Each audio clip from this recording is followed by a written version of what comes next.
Welcome back to what we like to call the Lo-Finer Things, celebrating all things lo-fi and finer within beat culture, specific to the niche of lo-fi.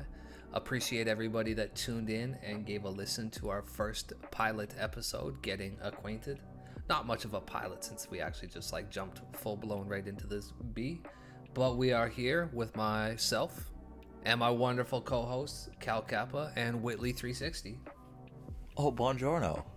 Happy to be here. On the docket today, how have you guys been since the last episode? Just a quick check-in. Fantastic. Have honestly been getting pretty hard into Pal World. As you know, in Saskatchewan, spring is springing, so pretty good. Would agree. Whitley, you and I are 3.5, 4 hours difference between our locations, but how's the weather been for you? Because up here it's been rather brisk and windy, not really warm at all. The same, but it's been better than, the minus 40 we've had. I'll take that happily above anything above minus 15, minus 20 right now, and I'm content for this time of year. Oh, you poor saps. Yeah, not all of us are fortunate enough to live on an island where it's nice most of the time. We get rain 70% of the time, but it's rain, it dries. You send pictures sometimes, and it's like, I can't believe that it's nice in other places of the world right now, especially within Canada, because here, it's winter, 8-9 months out of the year, it feels like. Yeah, we're very lucky. Rainforest environment, technically. Well, very true. I feel like the weather that you're kind of encompassed with is perfect for the genre in which we make. It's very niche, perfect lo-fi weather almost. You could just set your camera up on a rainy day at the window and that would be the perfect aesthetic for a short video or an Instagram reel. Where do you think most of my stuff comes from? I appreciate that about a lot of your cover art. Oh yeah, it's just all Samsung photos. Just the natural aesthetic of a lot of things. For mine, I'll use a lot of AI art and then just kind of dust it up a little bit with a couple of different overlays. But for the most part, it's AI, or a lot of my early beat tapes were just photos that I would take and then dust up a little bit. That's exactly it. Toss it into Photoshop, do a little minor tweak here and there, and Bob's your uncle. That's really all you have to do. Whitley, I know you're a fan of AI for artwork, and you're quite good at getting the results prompting is what I call it.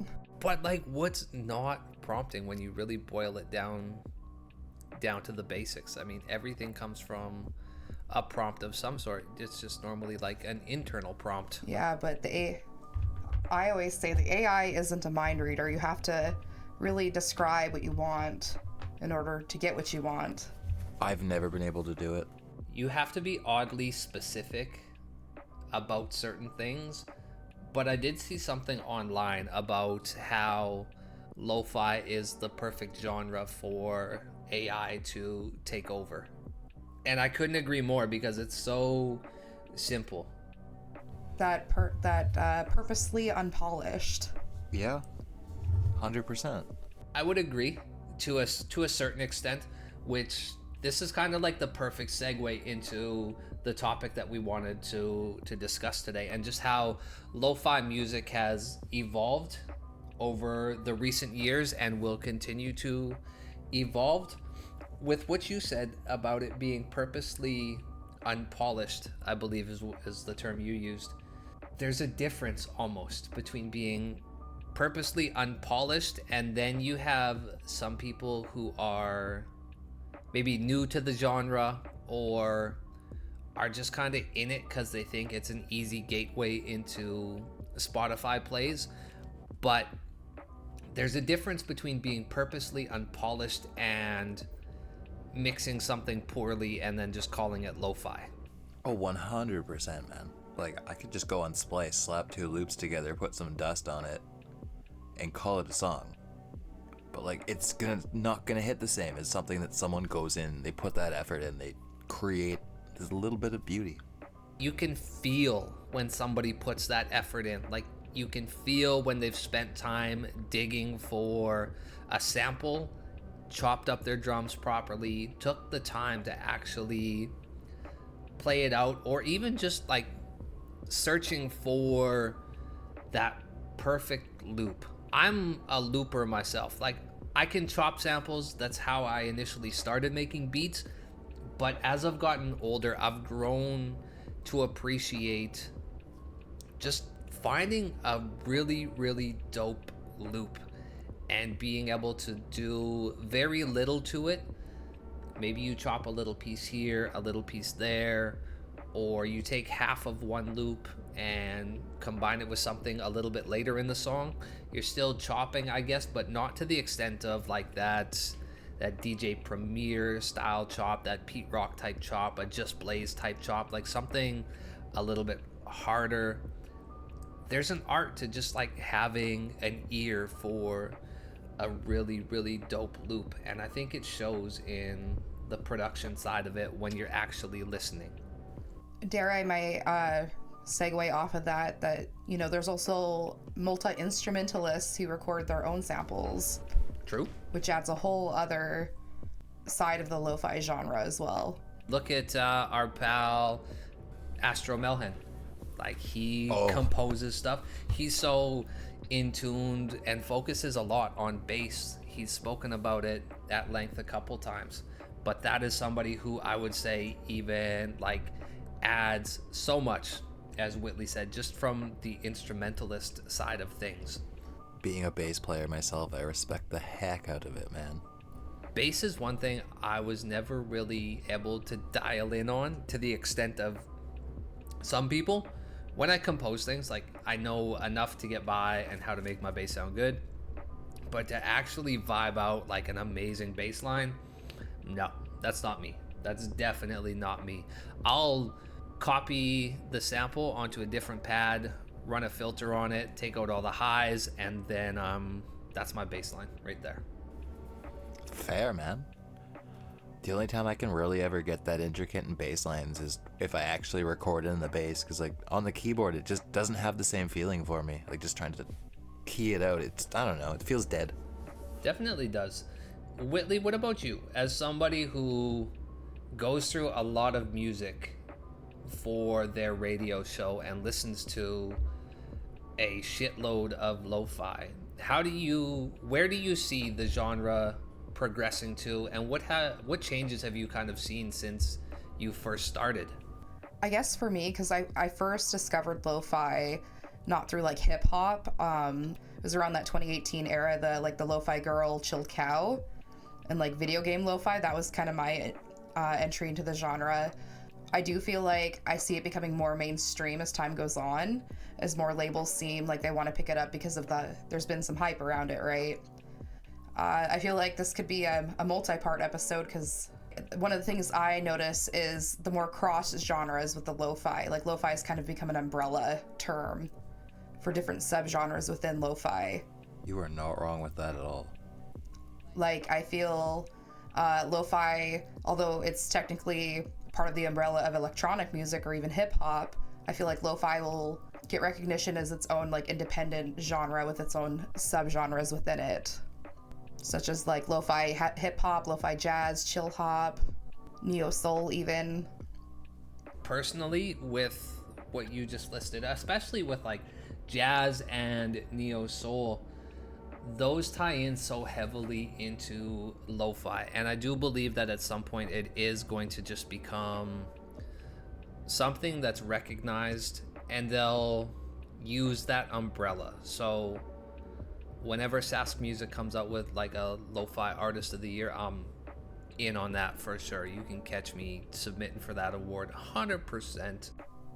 But wouldn't that just be amazing for it to have that recognition? And I think a lot more artists would come forward, because I find lo-fi is still kind of underground, and a lot of artists don't really like to, flaunt where they're from, as a challenge I've found in trying to pinpoint where artists are from to fill my Canadian content requirements on my radio show.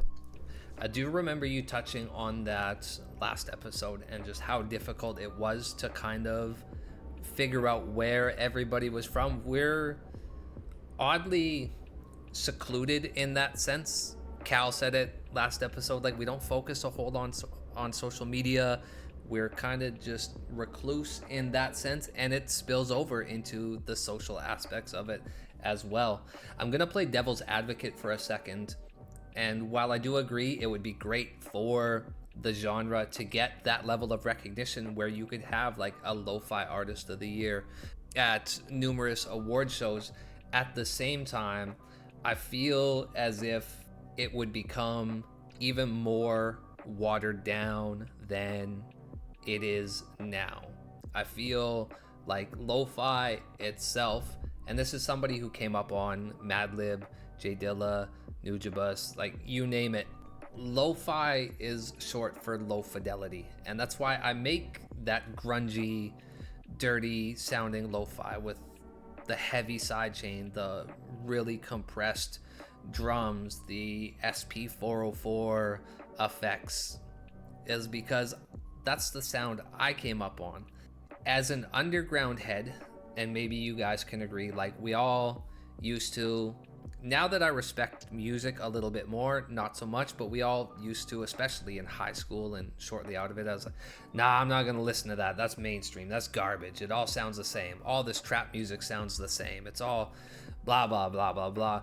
That's what lo-fi has become, is you have many artists that are making similar sounding music, trying to get on Spotify editorial playlists, not realizing that half your plays don't come from editorial playlists to begin with if you have that big of a following.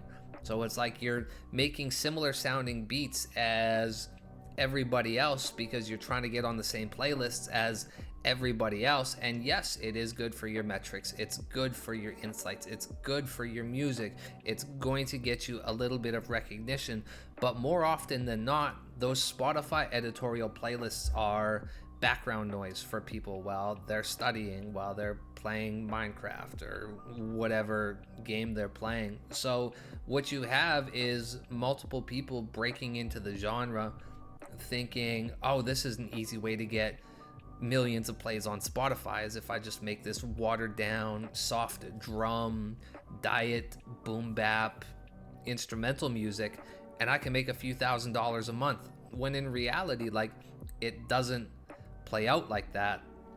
And that's why I made the switch away from that style of lo-fi, we'll call it, is because I realized, and I took a step back, analyzed it, and said, look, I'm making the same kind of music as everybody else now, and it sounds the same as everybody else's. And then on top of that, actually, before I continue this, does anybody else have anything to add really quick? You're literally explaining how I feel as I've like started to notice my music change. I'm curious how, Cal, you discovered lo-fi. How you, like, what was your introduction to the genre? I've just been listening to old hip-hop and things like that since I was younger, and I started looking into the producers, and then I started listening to just instrumentals, because I was always the metalhead in school, but like I always listened to hip-hop as well. It was a really weird balance. And so like just finding things like Blockhead originally got me into wanting to find more instrumental music, and that's when I started finding things like Dilla, Madlib, things like that, and it's just, it opened my eyes to a whole new world of beauty. Like, I think it's fair to say that obviously Madlib, Dilla, Nujabes are like definitely the pioneers of lo-fi then.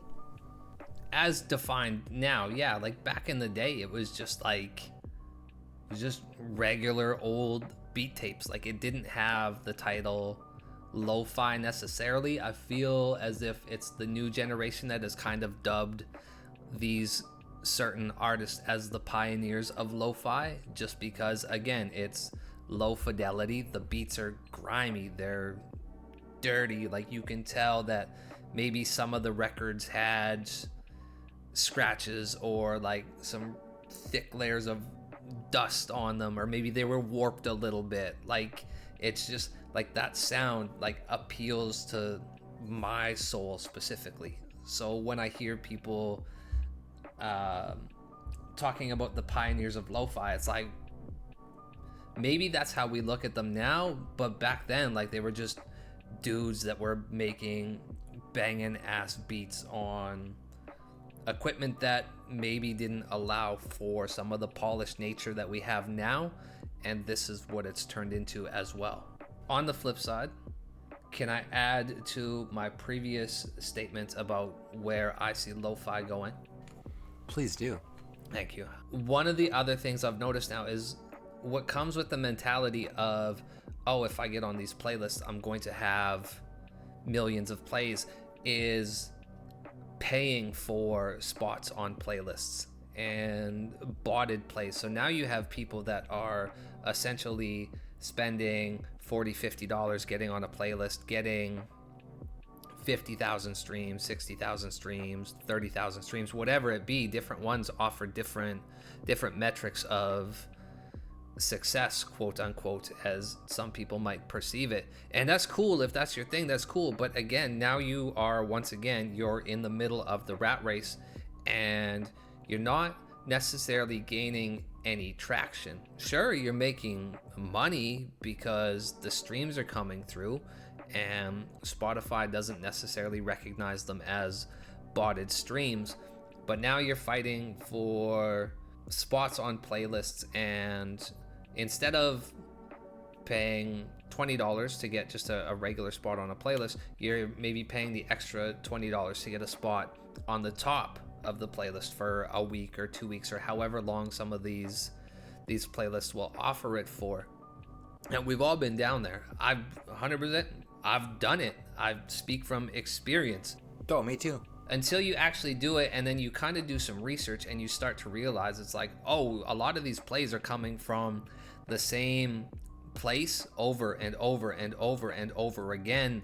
You're not gaining any traction. And if you're a nerd like me and you actually start looking into the metrics and you look into the numbers, you realize that something fishy is going on. Depending on where your moral compass is at, you might celebrate getting 500,000 streams that you paid for. That, if that's you, that's cool. I myself personally, once I realized what was going on, cut it out immediately. I couldn't look at myself in the mirror if I spent money to gain 500,000 streams. It's just, it's, to me, it's almost like gambling in a sense, and the level of engagement and interaction isn't real. And there's tons of artists that do it. You can tell because you go and look at their Spotify and they have 75,000 monthly listeners. And then you go look at their SoundCloud or their YouTube.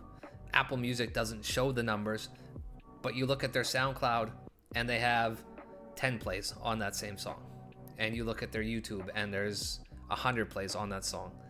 So with that, I feel like the genre is going to become very watered down because people are going to be spending money trying to get placements on these playlists where all the music sounds the same and people just have it on as background noise, and they're not really clocking the views that they think they are. End rant. Well, I feel like from a listener standpoint, a lot of people just listen to lo-fi kind of as a background thing, a chill out. Okay, so let me ask you this then, okay? So as somebody who, I listen to the artists that I enjoy. So I listen to Cal Kappa, Too Cool, Jay Dilla, Madlib, Noble, you name it, right? The list is very, very long. But I listen to them on Bandcamp because I like their music. I've paid for their music as well, not just streaming it. I've actually gone out, bought their albums. Speaking of which, Cal Kappa has a new album. You can go get that now. Hit them up on the Bandcamp. You beauty. I've researched these artists. I know who they are. I've spoken to a lot of them. I've never really spoken to the artists that I heard on a Spotify playlist because, like you said, it's background noise. So Whitley but I have. I was gonna say, out of how many songs on a lo-fi playlist have you heard and actually went out and been like, oh, this is dope, who is this artist, I'm gonna go follow them? Out of, say, 100 artists, how many would you say struck a chord with you and it sounded dope enough or different from the other ones where you felt that ping in your chest and were like, I need to figure out who this is, I want to go listen to more? Well, like before my radio journey began, not Okay. many. So that's the difference right there, okay? Since Okay. tons. So that is the difference right there. Give me numbers. Before your radio show, hit me with a number out of 100. And what was the question again? How many? How many of the artists that were on there, out of, we'll say 100, hit you hard enough where you were like... Three. Three. Three. Okay. And after you started your radio show? Man, that number is massive. Like, I was just looking at my Canadian lo-fi list that I have been building, and I have over 50, and I know that's not like a lot, but considering I knew 0 when I started my show, and I'm not even a year in and I've already discovered over 50 Canadian lo-fi artists, like I think that speaks volumes. And I've gone through several artists that have struck a chord with me that aren't, Canadian, but I still really enjoy their music and I follow them and keep up with their new releases. So Yes. tons. So there's a difference. There's a difference between listening with the purpose of finding dope music and just having the music on in the background because you're cleaning or studying. And don't get me, there's nothing wrong with either. There's absolutely nothing wrong with either. I'm not trying to villainize anybody that's just listening to these playlists because they're background noise and they don't have the purpose. That's what they're for. That's how I got into lo-fi initially, was just listening to it while I was playing Minecraft, like you said. And then on the Literally. yes, and on the flip love side of that. that as well, there are still a lot of people out there like you, but they listen with the purpose of finding new dope music. And I feel like that's more so what Bandcamp has given me.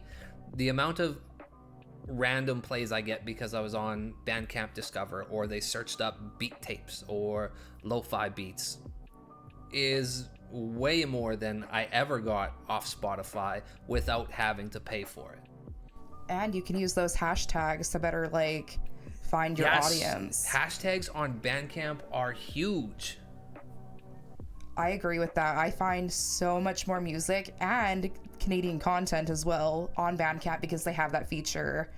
It is nearly impossible to find on Spotify unless they have it in their bio. Would agree 100%.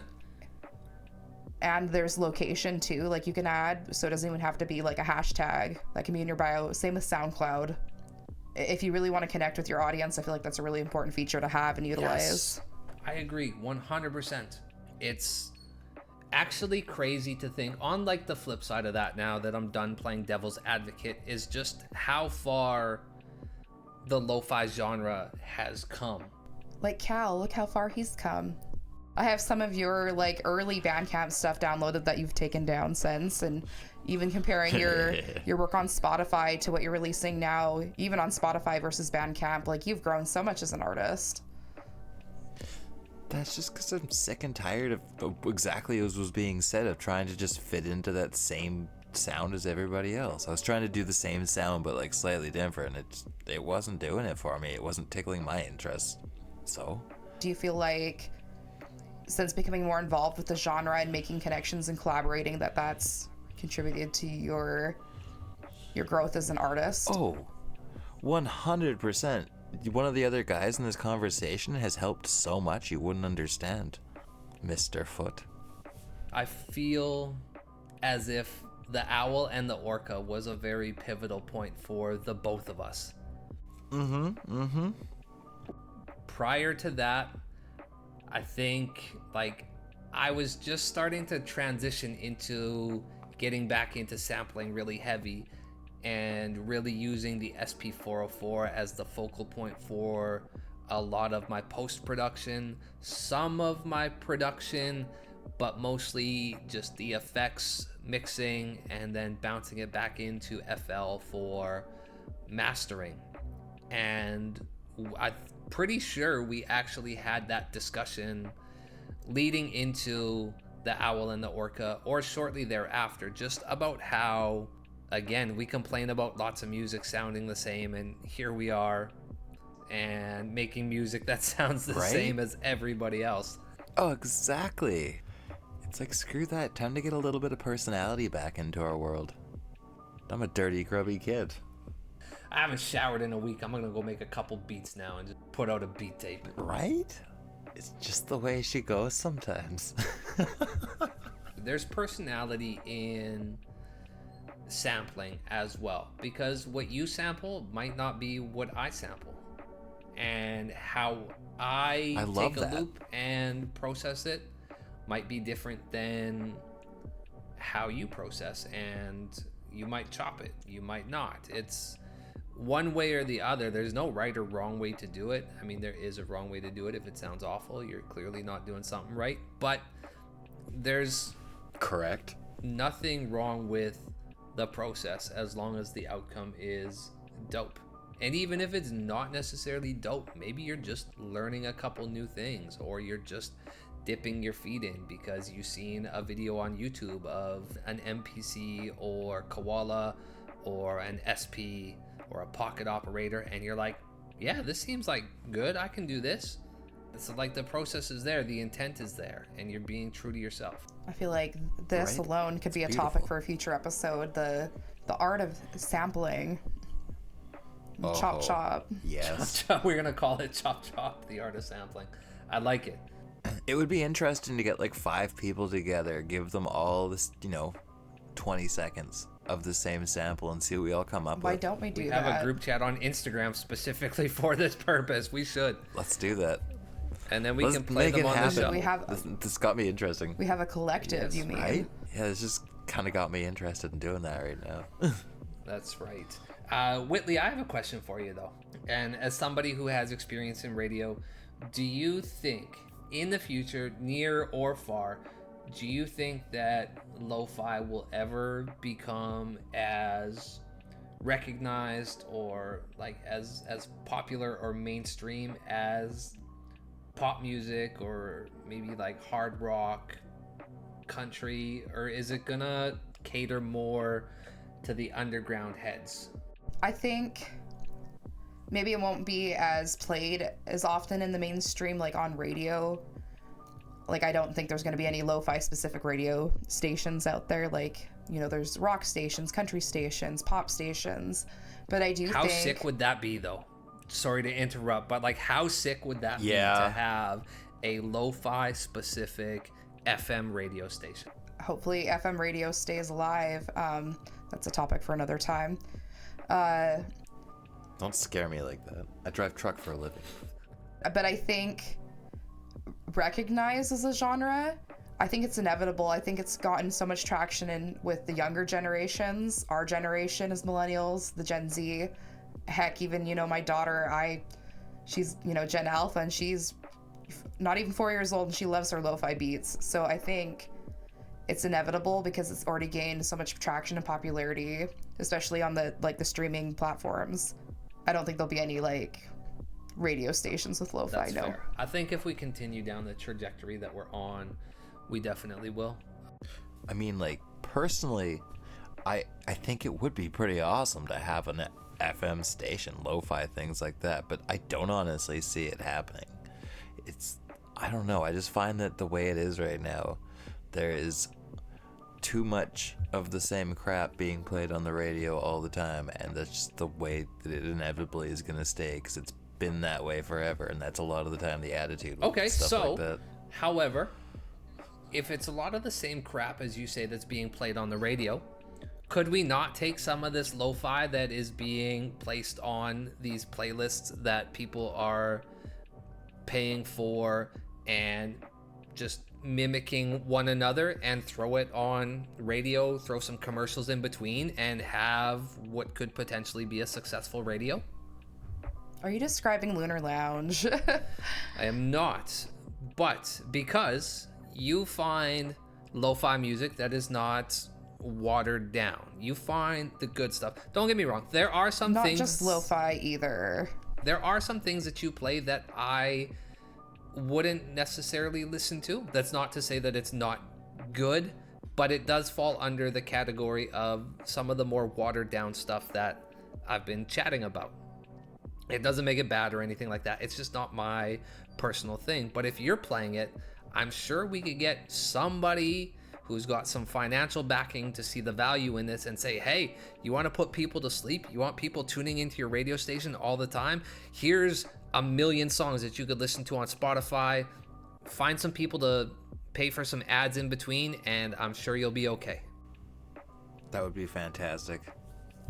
I myself personally wouldn't listen to it. Oh, that would be on in my house 24/7, I must guarantee, with my roommate. If it was to take a mainstream approach, we would start to see it take away from the roots of what I, myself personally, believe that the lo-fi is. I think you would see an oversaturation of the beat culture, and it would maybe be misrepresented a little bit, depending on what your view of lo-fi is. I'm 35 years old. I'm an old head, so for me, again, lo-fi is that grimy, dirty, mocha only, Madlib, J Dilla, DiBiase, Raz Fresco sounding bangers to me. That's the lo-fi to me. I think if it was to start to head more mainstream, you would see even more of that like soft, almost steady beat style. Like almost drum. I need my drums to knock. Like, I want my drums pounding. I don't want to barely be able to detect a kick drum. If I pull up a waveform of a beat, I should distinctively see where the kick drum is, not just one soft little radio crackle throughout the whole damn thing. I need that shit to knock. I want my seat to move a little. Yes! Snap my neck, please. Right? If I'm listening to your beat tape, I need an appointment with a physiotherapist afterwards to work out all of the weird kinks and cracks in my neck. I don't want something that doesn't move me. I need to feel it. Well, this is why I think that lo-fi has really become an umbrella term, because what you're describing is such a different type of lo-fi than what you would hear on like a steady beat. Like, how would you even genreize that kind of lo-fi? Like lo-fi hip-hop, lo-fi jazz, lo-fi diet boom bap, elevator piano, diet boom bap, diet boom bap. It's homogenized. I love boom that bap. term. What boom is bap that? is like that old school shit, that DJ Premier, the Pete Rock, that mid 90s Wu-Tang shit. I know, KRS-One. but you get what I'm saying. Like, what is lo-fi? It's an umbrella term for all of these things. I agree. This family, this genre. I use it completely. I definitely do too, and it means something different to everybody, and I think that's one of the cool things about lo-fi. As much as I rag on the artists that make the smooth, soft, jazzy, barely noticeable drum type lo-fi, I still respect it. I still respect the composition. There's a spot within this niche culture for everybody, and like you said, it's a blanket term, and there's room under this blanket and in this bed for everybody. Yeah, you want to come cuddle? Absolutely. To some study beats. Absolutely. Again, it's such a wide casting net that if you were to throw it in the ocean of lo-fi, you would have so many different things come back, and there's something in there for absolutely everybody. Honestly, that's really beautiful in itself, just the fact that it's all inclusive in that way. Honestly, the lo-fi community has been nothing but welcoming when I've reached out to almost every artist. Unless they're really big, then they just don't answer their messages. But Wait till they hear this. They're going to be like, ah, Crooked Foot's an asshole. He's a very nice guy. Thank you very much. yes, he is. Definitely can be. This beat culture is something that like I'm so passionate about. So if I've come off as like abrasive or hostile, don't discount it. I respect you all the same. If you're putting in the effort to make something that's true to you and you truly love and you're sharing it with people, nothing but massive respect and love heading your way. And regardless of what style lo-fi it is, I would still be interested in checking it out. Right. It's art in the end. Art's subjective, so you always gotta go at it with a grain of salt, knowing that, you know, whatever you put out, it's not gonna be for everybody. It's true. And I feel like, you know, as a listener of music, whether you're an artist or even a friend sharing a song with you, that's such a great way to get to know a person. Because I feel like the music, this is so deep, the music is very expressive that way. Yeah, I feel like you really get to know somebody on that deeper level through music. And that's a little finer thing. And that's a low funner thing. I can tell whether or not I'll vibe with a person by the type of music that they play when I get in their vehicle. That is so true. I feel that so hard. Yeah, you're not wrong though. And that's a low finer thing. What you listen to in Damn your car, right. episode 3. Right. Oh god. I feel like I Prepared got... for the amount of ridiculous.